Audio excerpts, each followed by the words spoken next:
mkanipatia jina ya uchochezi, mkaniita Naroro Nguk.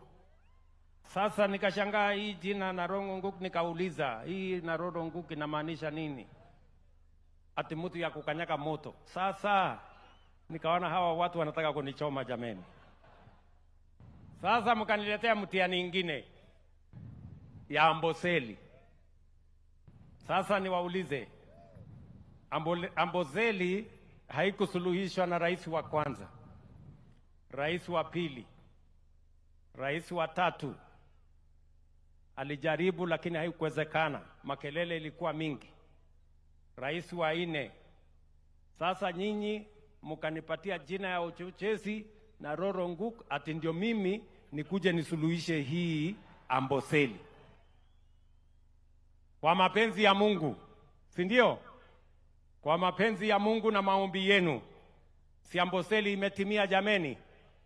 Imetimia haijatimia? Mimi nawauliza kwa unyenyekevu, tafadhali msinipatie mtihani ingine, ngojeni kwanza tupige kura, hiyo mtihani ingine tuanzie 2027 2028. Tafadhali. Tuko namna hiyo? Ni namna hiyo?